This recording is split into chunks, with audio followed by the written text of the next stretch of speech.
Oi, vlog 128.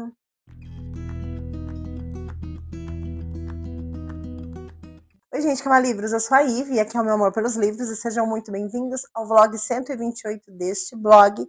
Estamos em plena maratona de releituras e eu separei 4 livros para ler neste vlog. Se eu vou conseguir ler os 4, eu acho que não, mas terminarei esse vlog tentando.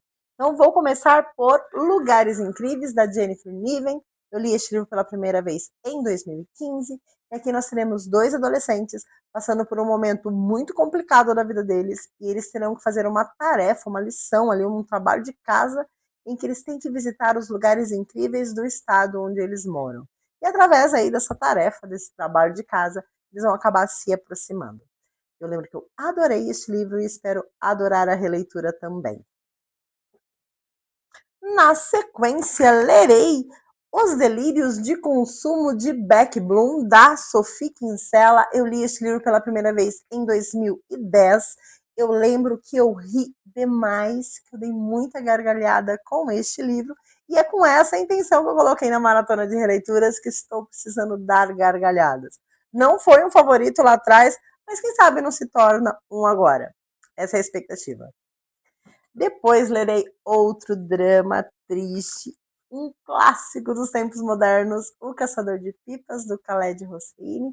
Eu li este livro pela primeira vez em 2007. Lá em 2007 ele já se tornou um favorito e acredito que ele vá se tornar um favorito de novo. Se eu não me engano, essa é a terceira vez que eu estarei relendo este livro. Espero que se confirme todo o amor que eu tenho por essa história. E para finalizar, vou reler Extremamente Alto, Incrivelmente Perto, do Jonathan Safran Foer. Esse livro é pouquíssimo falado, mas é um livrão. Aqui nós temos um menino, o pai dele morre no atentado às Torres Gêmeas, e conforme eles vão guardar as coisas ali do pai, ele descobre uma chave, e ele faz essa chave ser uma missão, uma última missão dele com o pai. É uma jornada deste menino descobrindo coisas que ele não sabia sobre o pai, superando esse luto e tentando ajudar a mãe, que também está passando aí por este momento de perda. Eu adorei ler este livro, a primeira vez que eu li foi lá em 2015, e espero que reler agora reafirme essa história para mim. Esse livro foi adaptado para um filme que eu gosto bastante, e enfim, estou animada com esta releitura. Estes são os livros que pretendo reler neste vlog. Espero que tu fique comigo até o final e espero que tu goste.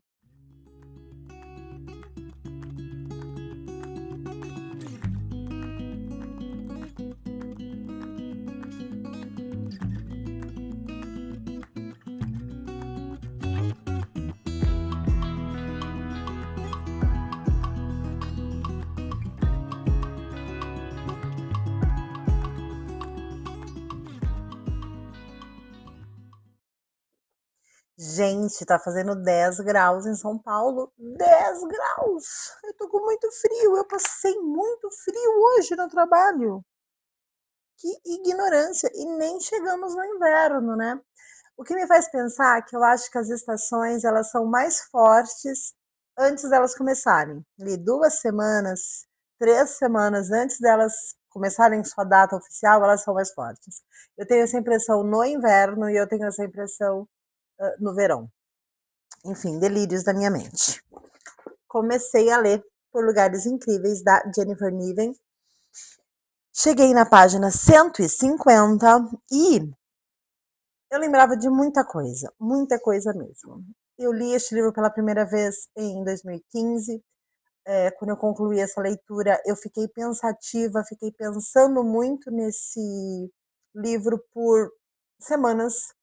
Foi um livro que me impactou, foi um livro que num dado momento da leitura, eu lembro que eu li em e-book e que eu ficava com medo de virar a página porque eu sabia o que ia acontecer, eu imaginei o que ia acontecer, enfim, num dado momento você sabe o que vai acontecer.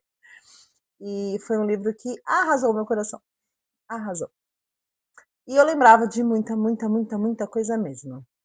Até porque eu acho que em 2019 a Júlia leu este livro para a escola e a gente conversou muito sobre ele em 2019, e ainda que 2019 seja aí há 6 anos, essas ideias ainda estão bem fortes na minha cabeça. Mas enfim, aqui nós temos o Finch e a Violet. O Finch, ele é um garoto ali de 17 anos, ele está no último ano do ensino médio, eles moram numa cidade pequena ali do estado de Indiana. Eu não sei, gente, se é Indianápolis, mas eu acho que não é. Mas enfim, ele mora ali no estado de Indiana.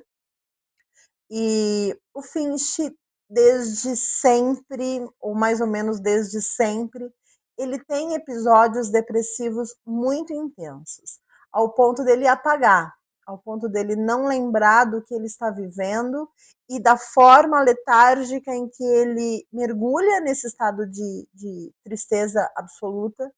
Então, ele simplesmente apaga.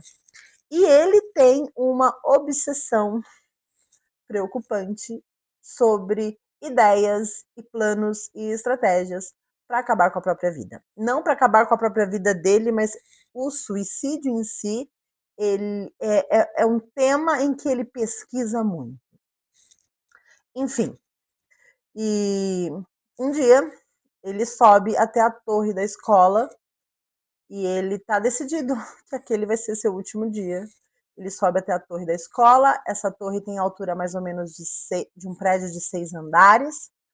E ele imagina que ele vai se jogar lá de cima. E na escola e na comunidade ele é conhecido por essa característica e fazem muito bullying com ele, chamando ele de aberração. Então, quando ele está lá na torre, as pessoas que estão no pátio, ali nas áreas abertas da escola, quando olham para cima e veem o Finch lá, elas não dão a mínima. Porém, nesse dia, quando ele subiu para a torre, existia uma outra pessoa lá na torre que estava com a mesma ideia dele. E essa pessoa era a Vai. A Vai estava com esta ideia. E a Vai, diferente do Finch, não tinha essas ideias, não teve episódios depressivos, ela tinha relativamente uma vida que todo mundo chamaria como uma vida comum. Ela era até uma das mais populares da escola, enfim. Só que aconteceu algo com ela meses antes deste dia da torre que fez ela mergulhar numa tristeza profunda. A irmã dela morreu num acidente de carro, estavam as duas dentro do carro, a Vai sobreviveu e a irmã não. E a Vai não está conseguindo administrar a tristeza deste luto, e no momento em que essa tristeza está muito forte, latente, ela sobe para a torre do colégio com este objetivo de se jogar lá de cima. Só que quando Finch e ela se encontram lá em cima, ele já é conhecido por essas tentativas. Então, ele meio que lá em cima, ele simula que ela o está ajudando a não fazer isso. Então, ela sai daquela situação como a heroína do Finch. É isso. Eles acabam indo fazer uma matéria juntos, e nessa matéria eles têm um trabalho, uma lição de casa, um trabalho semestral, que eles precisam visitar o maior número de lugares incríveis do estado da Indiana, e aí eles começam esse projeto juntos. A questão é que no começo a Vai não quer fazer nada com o Finch, ela acha ele realmente uma aberração, ela não quer se aproximar e ela também não quer chamar a atenção das pessoas para ela. Então ela andando com um menino que é perseguido, ela vai acabar chamando a atenção das pessoas e ela também não quer isso. Mas conforme esse trabalho começa a ser desenvolvido, eles começam a visitar esses lugares incríveis, eles vão se tornando amigos, vão se conhecendo e, por conseguinte, vão se apaixonando também. E sobre isso, eu cheguei neste momento aqui. Aqui a gente tem bastante da vida particular do Finch no que tange a família, né? Os pais são separados, ele é o filho do meio, tem uma irmã mais velha, que já está na faculdade, e tem uma irmã bem mais nova, e o pai, quando se separou, ele simplesmente deu as costas para a família. Quando os filhos vão visitá-lo, ele é extremamente hostil e desagradável com esses filhos. ele formou uma nova família e ele tem até um filho deste novo casamento. E o Finch, ele carrega um rancor muito grande desse pai. E a mãe do Finch também não tá nem aí. Tá nem aí, gente. Uma mulher extremamente desligada. E eu detesto falar mal de mãe. Eu detesto, porque já tem a humanidade toda para falar mal de mãe. Mães falam mal de mães. Eu detesto falar isso. Mas, gente, esta mulher aqui não tá nem aí para nada. Me irrita profundamente essa mulher. Já o background da Vai, ele não é muito explorado. Inclusive, da primeira vez que eu li, eu não tinha reparado nisso, e agora eu tô reparando e tá me incomodando. Porque, veja bem, a Vai, ela tá mergulhada no luto da irmã. Os pais perderam uma filha. Eles também estão passando por este luto intenso. Nada é explorado em relação a isso. Pelo menos até agora, cheguei na página 150, e nenhuma pincelada foi falada sobre a dor desses pais. Parece até assim que a Vai sofreu sozinha, parece que ela perdeu a melhor amiga, mas que os pais não tinham vínculo com essa melhor amiga. Então, me soa um pouco estranho aqui, e eu lembro que eu não tive essa impressão da primeira vez que eu li. Mas, de uma forma geral, estou gostando bastante. A Jennifer, ela tem uma escrita sensível, melancólica, tem alguns alívios cômicos aqui que eu gosto, piadinha de adolescente, sabe, nível quinta série, tem algumas aqui. E o que eu achei interessante aqui, gente, é que a autora, ela não descreve os personagens principais, fisicamente falando. Ela descreve os coadjuvantes. Então, ela descreve a amiga da Vai, ela descreve o vilãozinho ali do colégio, ela descreve professores, ela descreve o pai do Finch, fisicamente ela dá essas descrições, mas o Finch e a Vai não são descritos aqui. Ela é muito subjetiva nesse aspecto, ela fala assim que o Finch é lindo, que o Finch é muito bonito, mas não existem assim traços descritos. Da mesma forma, ela fala da Vai, mas ela descreve a Vai sob o olhar do Finch. E ele está apaixonado, ele está deslumbrado. Então, é aquele ser por quem a gente se apaixona e acha lindo. É sobre isso. Estou gostando bastante. Dá uma dorzinha no coração de pensar nesse final, mas eu gostei, eu achei muito original a forma que a autora desenvolveu a jornada deles, né? Essa questão de fazer um trabalho de escola juntos, eu achei bem interessante. E uma forma também da autora homenagear o estado em que ela nasceu, o que eu imagino que para qualquer estado no Brasil seria muito difícil, porque os nossos estados são enormes. Eu acho que o menor estado é o estado do Sergipe, e ainda assim tem muitos lugares incríveis lá. Então, imagine um estado grandão como o Amazonas ou como a Bahia, né? Estados em que o território é muito grande. E, enfim, seria interessante uma lição, um trabalho de escola muito interessante de fazer. Estou gostando bastante. Se eu continuar neste ritmo, acredito que amanhã eu conclua e aí volto aqui para contar. Oiê, faz tempo que eu não gravo nesse cenário aqui, né? Fotinho do André de fundo. O André tinha 6 aninhos quando a gente fez essa foto. E terminei de ler Por Lugares Incríveis, da Jennifer Niven, e me emocionei bastante. No momento aqui em que nós temos a nossa perda, eu fiquei muito comovida, muito. E eu não lembrava de algumas questões muito delicadas que esse livro traz. Em primeiro lugar, eu não lembrava de que se abordavam a bipolaridade aqui como um possível diagnóstico para o Finch. Não ele sendo levado a algum médico, alguma questão clínica, mas suspeitas. Né? É o coordenador pedagógico que dá uma sugestão, é alguém que leu num site e fala alguma coisa, e num dado momento da narrativa, tu percebe que o pai dele também passava pelas mesmas questões. O fato é que quando o transtorno vence, quando a baixa emocional do Finch chega ao ponto mais fundo e ele dá vazão aos pensamentos, é muito triste. E aí lembra que eu falei mal da mãe do Finch? Então tô aqui para falar mal de novo, porque no momento decisivo, no momento de ir atrás, no momento de reconhecer o corpo do filho, ela manda a Violet, que era uma adolescente, tal qual o filho dela. Adultos irresponsáveis. E, ai, gente, que dolorido que é essa parte. Muito bem. O livro não encerra assim na morte do Finch, o que eu acho muito interessante, porque a Violet, ela quer prosseguir, ela tem um compromisso consigo mesma e ela acredita que aquilo é só uma fase, que aquilo é só pontual em função do luto dela. E agora é um luto dobrado.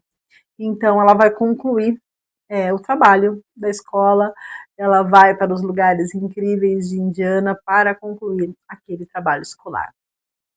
Esse livro ele deixa muito claro, gente, uma questão que às vezes a gente vê um pouco disfarçada em romance, que amor não cura depressão, que ser amado, ser querido, não cura transtornos emocionais. A saúde mental ela precisa ser tratada como uma questão como qualquer outra doença. E mesmo Finch amando a Violet e tendo esse amor correspondido não foi o suficiente para que os fantasmas fossem embora, né? Que ele tomasse noção do potencial de ser humano que ele tinha. É muito triste. A morte dele me comoveu, mas aí eu chorei de verdade mesmo na nota da autora, quando ela vai explicar qual foi a motivação dela para escrever sobre este tema, e aí é bem triste. Mas, de uma forma geral, eu adorei reler, eu gostei muito, muito, muito. Existe um mapa aqui no fim do livro que eu não lembrava, e aí ele está todo numeradinho, e aí na sequência ele tem os lugares incríveis de Indiana. E de fato, eles moravam em Indianápolis, algo que eu não lembrava. Eu gosto muito dessa capa, eu acho essa capa muito bonita.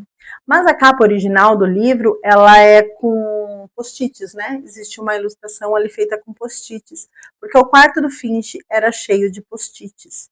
Ele notava ideias, letras de música, nomes de pessoas, datas, tudo em post-it e preenchia a parede. E aí a capa dos Estados Unidos, ela tem mais a ver, né, com esse mundo. Apesar que eu acho essa capa muito, muito, muito bonita. Mais uma releitura aí de sucesso, mais um livro que se confirma no meu coração, gosto muito dessa história. Eu li outros livros da Jennifer Niven depois desse aqui, mas este livro aqui, para mim, é muito, muito superior aos outros. Ela já escreveu para adultos também e eu vou dar uma pesquisada para ver se alguma coisa me interessa. Tá bom? Amanhã começo a ler Os Delírios de Consumo de Beck Bloom e aí eu acho que vai ser um livro que não vai me fazer chorar, porque, nossa, essa maratona de leituras está típico Projeto Lágrimas, né? Então amanhã teremos um intervalo no drama para sorrir. Bom, aí eu atualizo.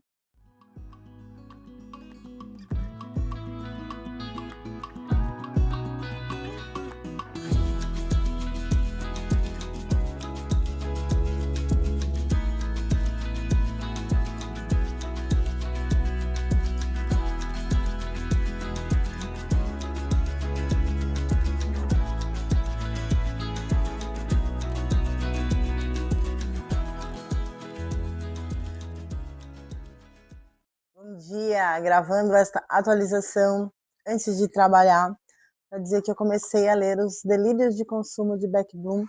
Comecei ontem, cheguei na página 80, já dei muita risada, muita risada. Aqui a gente tem uma protagonista extremamente sem noção, mas sem noção mesmo, assim.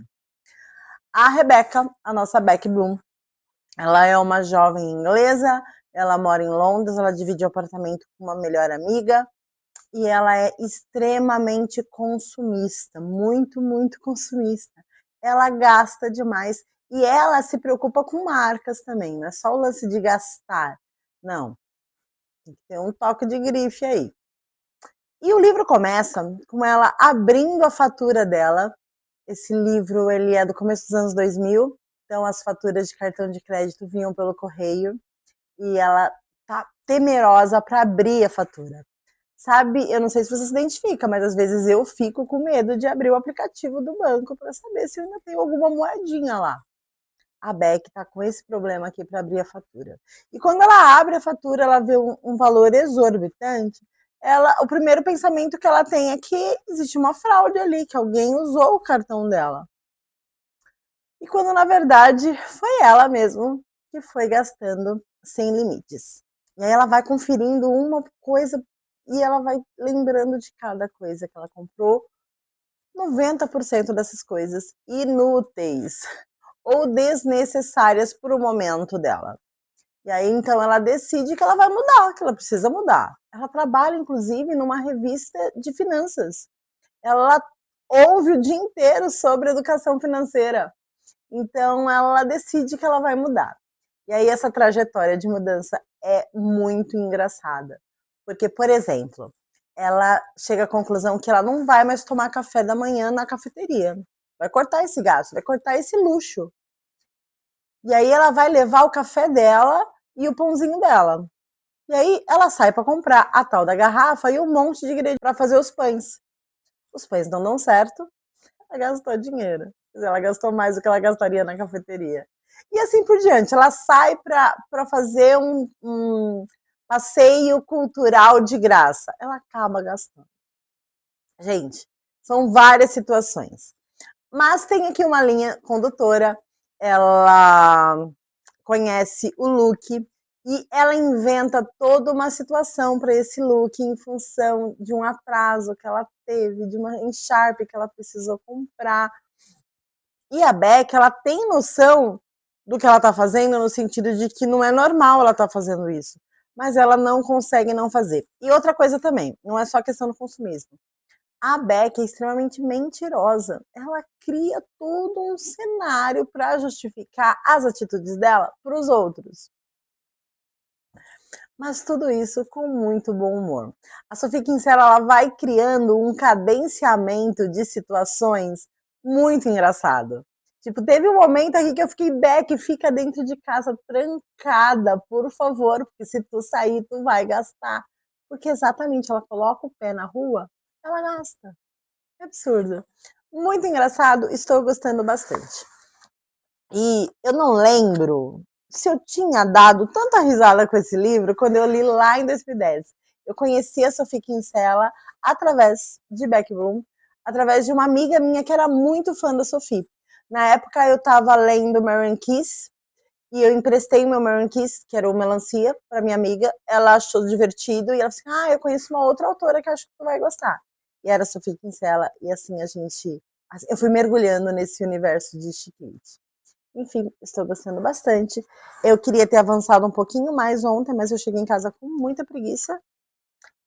Mas tá tranquilo, tá legal. Gente, eu sempre vou reclamar de página branca e letra pequena. Mas isso aqui é uma edição pocket, né? Uma edição de bolso. E eu tinha vários.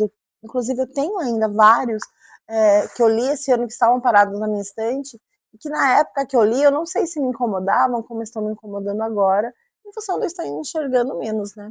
Mas é sobre isso. Volto, acho que amanhã, para falar sobre em que ponto da leitura eu estou. Praticamente 24 horas depois da última atualização, volto aqui para dizer que terminei os delírios de consumo de Beck Bloom, da Sophie Kinsella, e dei muita risada, dei muita risada. A Beck, ao longo do livro, ela vai acumulando dívidas e mentiras.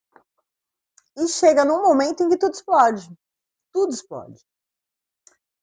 E ela é uma personagem tão carismática, tão querida, que a gente vai passando pano para ela. Porque a gente não quer que ela se dê mal. A gente sabe que ela tá pisando na bola com as pessoas que ela ama, melhor amiga, pais, o cara por quem ela tá interessada, que é o Luke.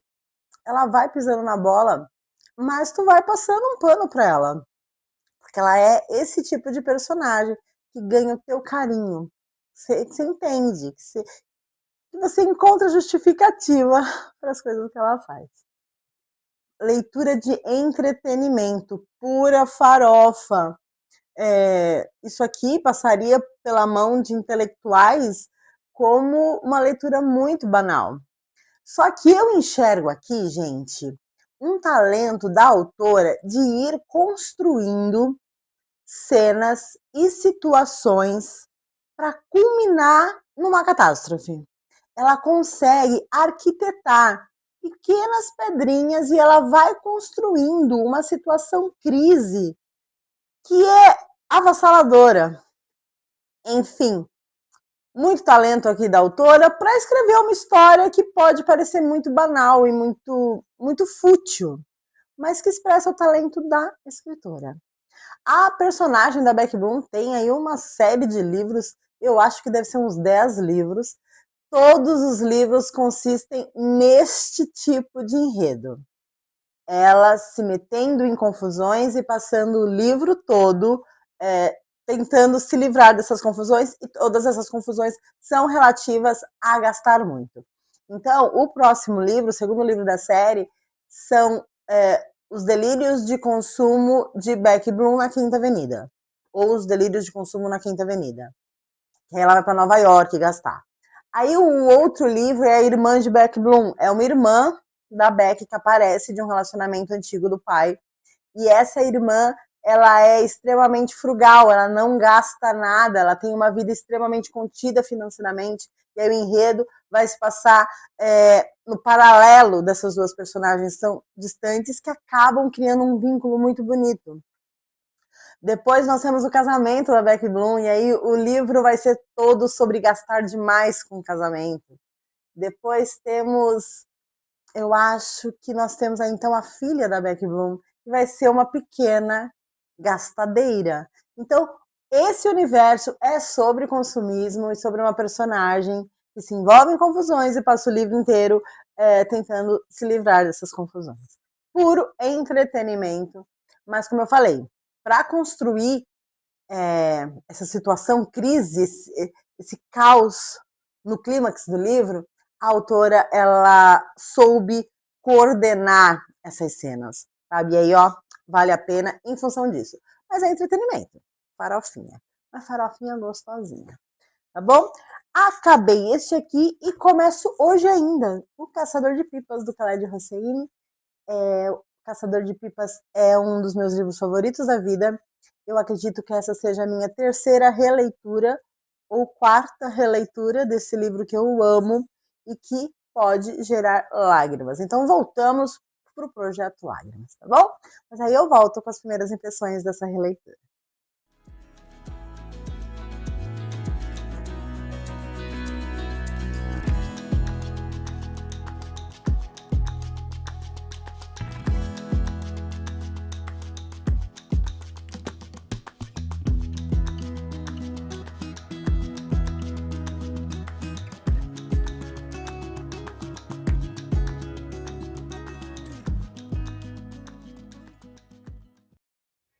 Oiê, gente, mais um.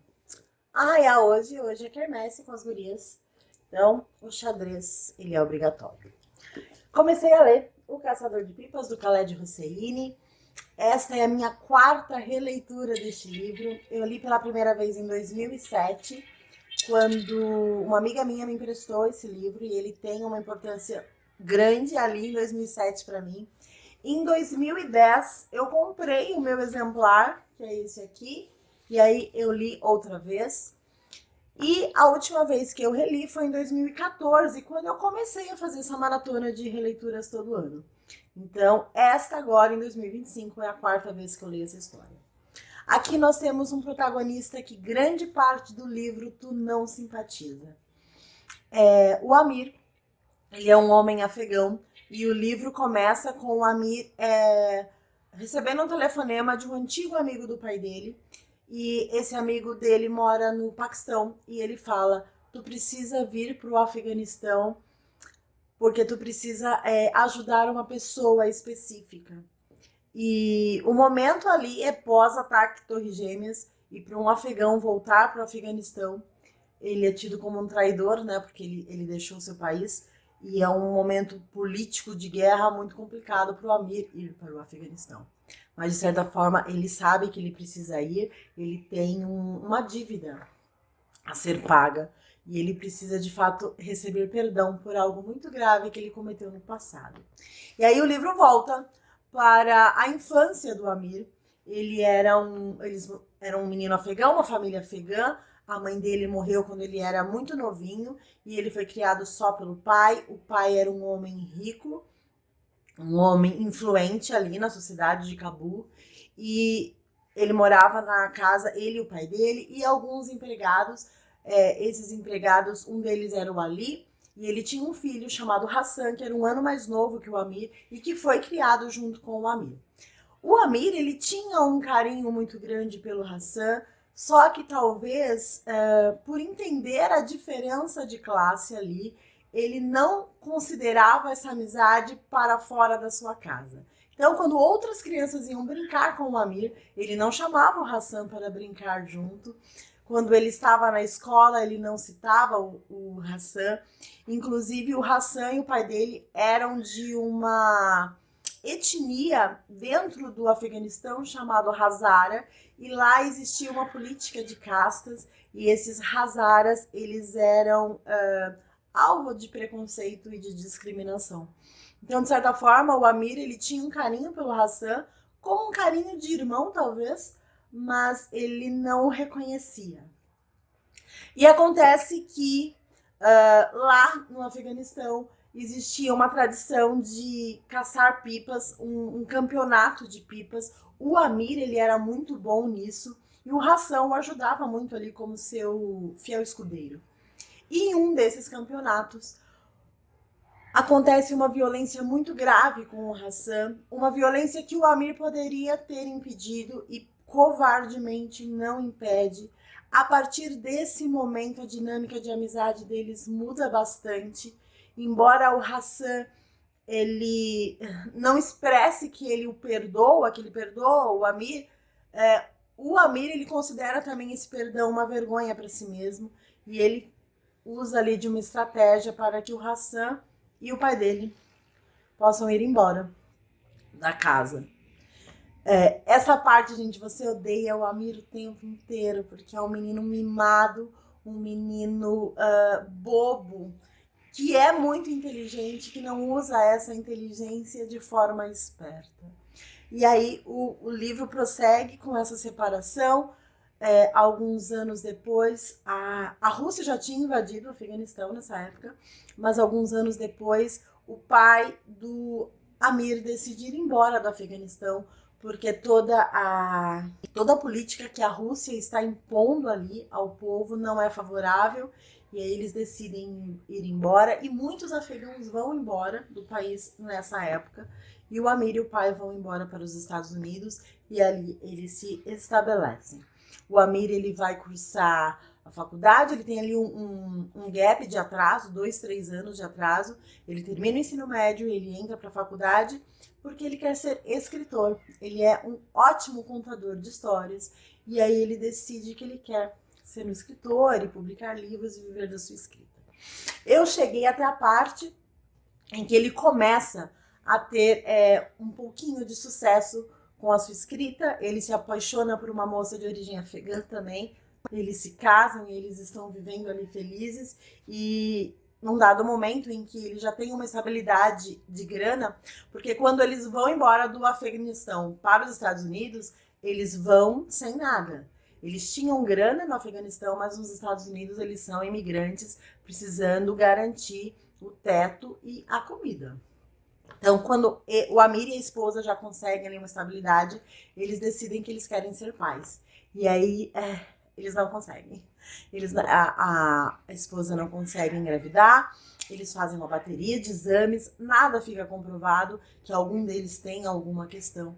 E o Amir começa a interpretar essa esterilidade, que não tem uma comprovação científica, como um castigo. Como um castigo para o que ele fez lá no passado. Ainda não cheguei no momento aqui do telefonema que abre o livro, mas acredito que ele esteja perto. Estou gostando muito, muito, muito. Lendo e vendo as marcações que eu fiz. Eu acho que essas marcações eu fiz em 2014, na minha leitura de 2014, e elas batem da mesma forma 11 anos depois. Então é um livro que aí está se confirmando como favorito mais uma vez. Esta é a minha atualização de agora. Tô indo aí pra quermesse junto com as gurias. Volto amanhã, acredito que com essa leitura já concluída.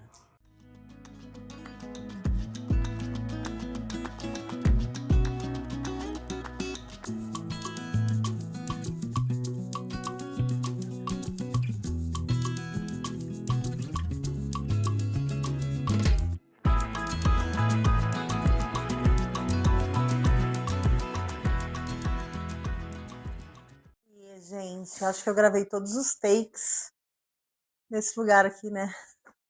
Me perdoem pela falta de criatividade dos cenários. Mas essa luz me favorece muito. Ainda que eu fique com a cara muito branca, né? Terminei de ler O Caçador de Pipas, do Khaled Hosseini, e amei, amei, amei, amei. Eu tenho a impressão que do momento que o personagem principal sai do Afeganistão e vai para os Estados Unidos, a gente tem vários elementos autobiográficos do autor, que também saiu do Afeganistão na mesma época que o personagem e se estabeleceu nos Estados Unidos. A questão é que a segunda parte do livro, né, quando o Amir volta para o Afeganistão para ajudar uma determinada pessoa, é muito tenso. É muito tenso.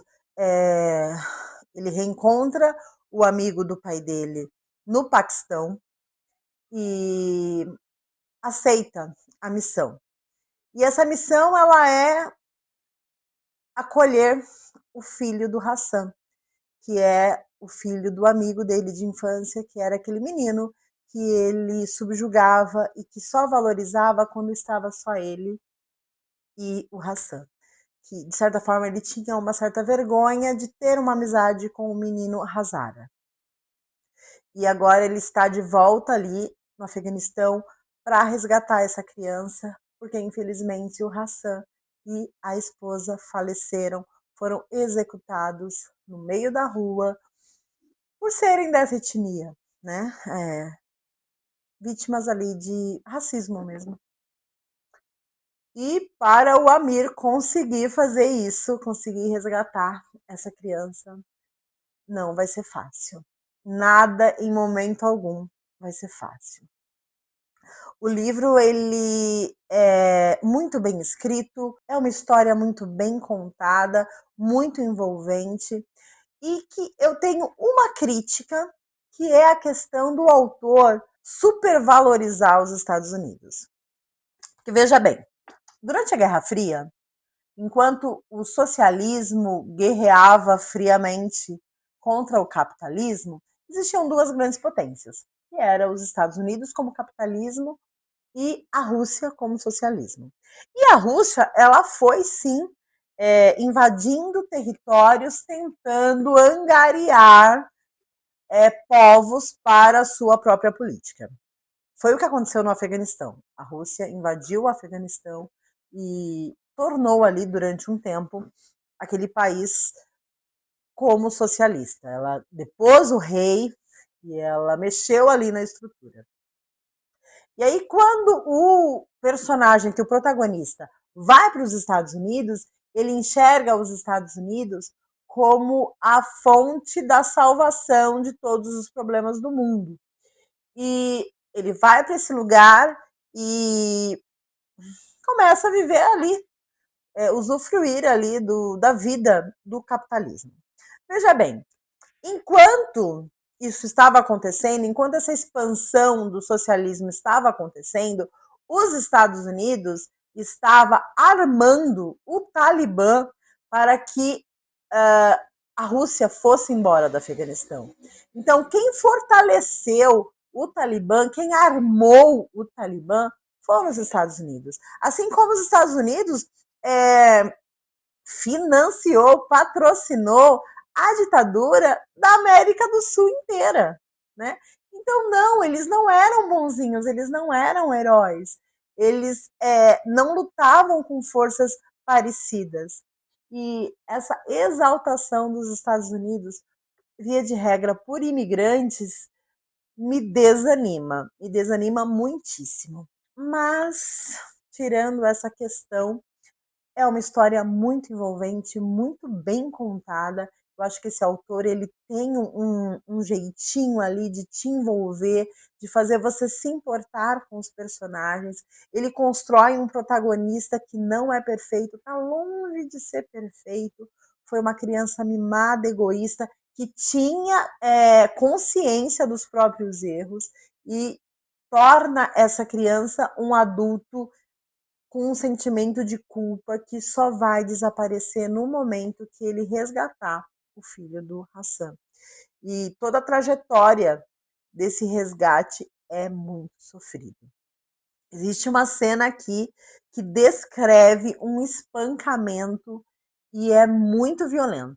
Eu lembrava dessa cena das minhas outras leituras do livro e outra vez eu fui impactada pelo nível de violência que tem aqui. E existe também um gatilho fortíssimo para suicídio, aqui já chegando no final, muito forte, muito bem desenvolvido dentro da narrativa, que eu também lembrava e outra vez me impactou. Enfim, segue como favorito no meu coração. Eu acho que este autor ele é excepcional. Os outros livros dele que eu li, todos não, né? Tem a Cidade do Sol, que também é uma obra-prima, que vai descrever o Talibã e o regime de Talibã ali no Afeganistão, sem essas escapadas, né, para o continente americano. Então, vai descrever a vida de duas mulheres vivendo sob esse regime, e é também uma obra-prima, um livro muito sensível. Temos também A Memória do Mar, que é um livro infantil, é um livro ilustrado, que vai falar sobre a guerra na Síria. De forma muito superficial, mas relembrando todo o êxodo ali, toda a necessidade que os sírios tiveram de sair da sua terra, quantas pessoas morreram neste período. E tem O Eco das Montanhas, que, na minha opinião, é um livro inferior a esses que eu acabei de citar, mas que ainda assim é uma história muito bem contada. Enfim, releitura de sucesso, segue como favorito no meu coração. Me sinto muito orgulhosa de amar este livro. Uma vez eu vi uma resenha de uma pessoa falando que este livro tinha um apelo comercial grandíssimo. E sim, eu caio nesse apelo, eu me rendo a esse apelo. E é uma história que sempre me emocionará. Enfim, eu chorei aqui um pouquinho no final, quando acontece essa cena de suicídio, e o quão desesperador é isso. E me emocionei aqui em outros momentos, na morte do pai do Amir, é muito, muito forte. É muito singelo, mas é muito incisivo dentro da narrativa. Então, é um livro que segue me emocionando. Daqui a uns 10 anos eu estarei relendo e acredito eu que estarei me emocionando outra vez, tá bom? Minha próxima leitura é extremamente alto, incrivelmente perto, do Jonathan Sainz Foer, acho que é assim que fala o nome dele. É um livro que eu adorei também quando eu li e espero que a releitura seja de sucesso também, tá bom? E aí volto com mais atualizações.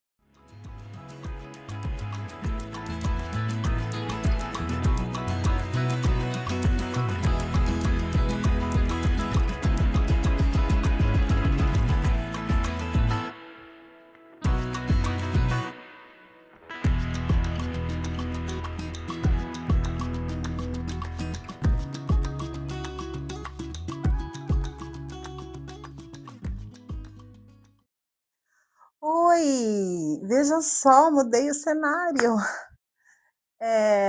está bem de noite agora, então a luz que me favorece na sala não existe mais. Então, já que eu tinha que usar luz artificial, então, deixa eu gravar no meu quarto, perto da minha cama. Vamos lá. Comecei a ler Extremamente Alto, Incrivelmente Perto, do Jonathan Safran Foer, e começar essa releitura me despertou um sentimento muito parecido com o que eu tive quando eu comecei a reler Como Eu Era Antes de Você.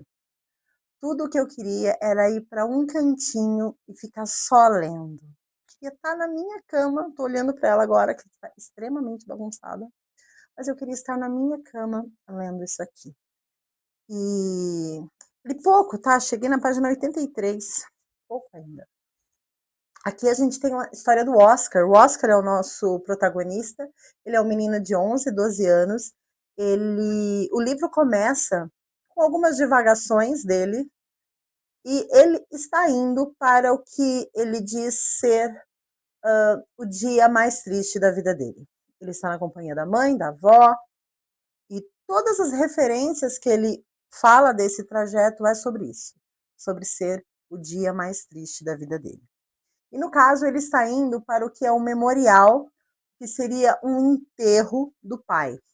O pai estava nas Torres Gêmeas, em Nova York, em 11 de setembro, quando aconteceu aquele atentado. Então, não é exatamente um enterro, porque eles não encontraram o corpo. Eles estão indo para esse memorial para fechar um ciclo, né?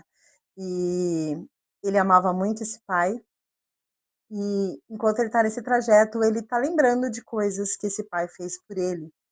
Como, por exemplo, a família, né? O pai trabalhava num negócio de família, negócio de joias. E quando o Oscar ele era menor, ele pergunta para o pai: eu vou ter o seu emprego quando eu ficar adulto? E o pai fala: não, você é muito mais inteligente que eu, você vai conseguir um emprego mais interessante. E o Oscar pensa: mas meu pai é a pessoa mais inteligente que eu conheço, então ele deveria estar no emprego mais interessante. E tem um outro momento bem bonito aqui, quando o pai vai com ele para o quarto para ler um livro para ele, e ele descreve todo um cenário que consegue criar na imaginação do Oscar, que ele está falando. Então, momentos simples, mas momentos de muita troca de afeto e carinho que ele tinha com seu pai. E ele tem também um carinho muito grande pela mãe. Enquanto estão indo para esse memorial, ele fala que a mãe está num vestido simples, está sem maquiagem, não se preocupou em colocar adornos.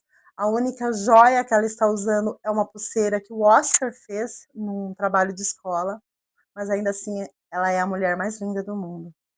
E só não está tão linda porque está triste. Então, existe ali um carinho, um amor muito grande nessa família de papai, mamãe e filhinho.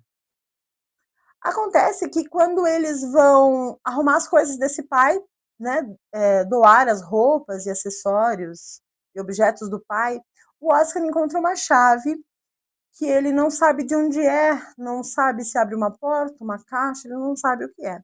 E ele entende essa chave como sendo uma última missão dele com o pai.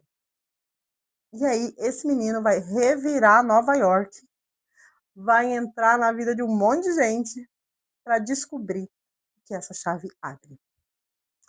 E ele é um menino muito determinado e chato às vezes, inconveniente às vezes, mas muito decidido a não perder essa missão, a não fracassar nessa missão.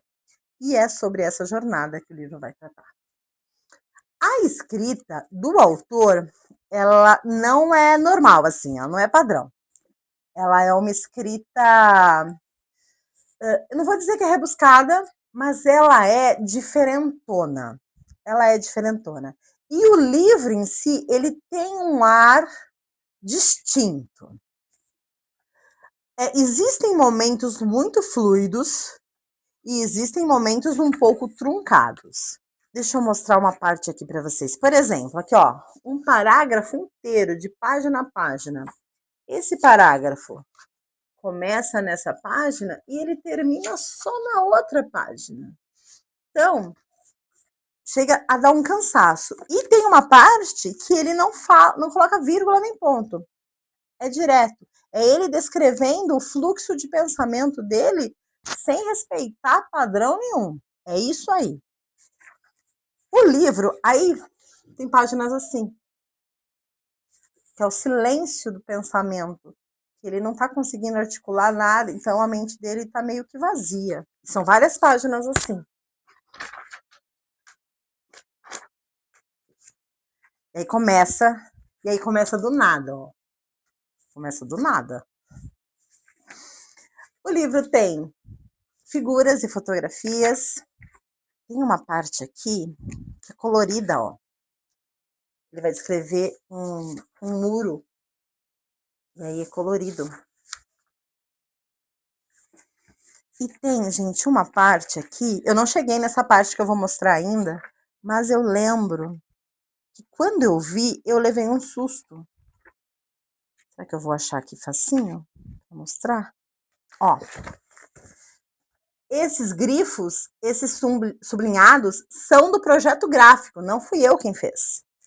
O livro veio assim. E eu lembro que quando eu virei a página, são várias páginas assim, tá? Com palavras circuladas, com linhas. E quando eu lembro que quando eu vi isso, eu levei um susto. Porque eu li esse livro pela primeira vez numa época em que eu não riscava ou não grifava livros, que eu achava até que era, nossa, um pecado fazer isso. E aí eu levei um susto. Então, o livro ele é diferentão.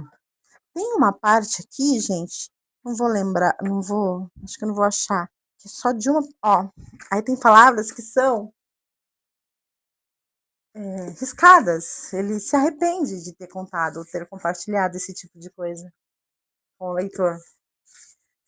Então, tem uma estrutura diferente, distinta, mas você se apega muito a esse menino que está passando por um luto devastador. O país dele está passando por este luto, ele não entende o propósito daquilo, porque as motivações, e ele só quer realizar aquela missão com sucesso. Gente, tô adorando, tô adorando, tô adorando. E aconteceu uma questão comigo com esse livro agora, porque assim, eu estou viajando para a Bienal depois de amanhã, né? Hoje é terça-feira, eu vou para a Bienal na quinta. E não vou conseguir terminar de ler esse livro até quinta-feira. Eu não quero levar o livro. Então eu fui atrás do e-book. Não existe e-book desse livro. Talvez por causa desses projetos. Eu acho que não é por isso. Mas não existe o e-book desse livro. E procurando o e-book na Amazon, eu descobri que o livro físico está R$100. Caríssimo, caríssimo. Eu acho, pelo menos, gente. Muito caro um livro R$100. O que a gata fez? A gata baixou o PDF pirata da versão em inglês. E é com este PDF pirata que a gata seguirá para o Rio de Janeiro lendo. Até quinta-feira seguirei lendo no físico, tá bom? Estou gostando bastante. Nem na época do lançamento esse livro foi divulgado e promovido e hypado como ele merecia ser. Esse livro foi adaptado para um filme lindíssimo, com Tom Hanks, Sandra Bullock, e um elenco muito afinado. Inclusive, neste filme tem Viola Davis também. Então, é um filme muito sensível, muito bonito, que eu assisti na época que eu li o livro. Eu lembro que tem coisas diferentes, o finalzinho é um pouquinho diferente do final do livro, mas ainda assim é uma adaptação primorosa. É uma história muito bonita, contada de uma forma diferente, mas que merece a sua atenção. Tá bom? E vou encerrar este vlog aqui, até porque não vou conseguir terminar de ler o livro. E eu quero começar o próximo vlog já fazendo a mala da Bienal. Então, encerro este vlog aqui, que foi um vlog de sucesso. Eu reli Por Lugares Incríveis, Os Delírios de Consumo de Beck Bloom e O Caçador de Pipas. E tanto Por Lugares Incríveis quanto O Caçador de Pipas seguem favoritos no meu coração. Acredito que para todo sempre. Daqui a 10 anos eu vou reler e eu acredito que ainda amarei essas duas histórias. Os Delírios de Consumo de Beck Bloom eu adorei, me diverti horrores. Eu pude prestar atenção melhor na construção do enredo e das situações absurdas que a Beck se envolve, mas não é o favorito, mas é um livro divertidíssimo. Então, sim, foi um vlog de sucesso. E encerro aqui convidando você a passar lá no meu Instagram. Lá eu faço um conteúdo literário também, posto fotos de todos os livros que eu leio, um pequeno comentário sobre o que eu achei de cada leitura, mas volto a falar de cada livro no meu blog. Aí lá no blog eu coloco sinopse, ficha técnica, detalhes sobre a vida dos autores. E no blog, além de livros, eu falo sobre séries, filmes, música e viagens. E tem também o meu Scooby. Lá no meu Scooby tu consegue saber o que eu já li, o que eu tô lendo e o que eu pretendo ler. Mas se tu não quiser passar em nenhum destes 3 lugares, eu te espero aqui no próximo vídeo.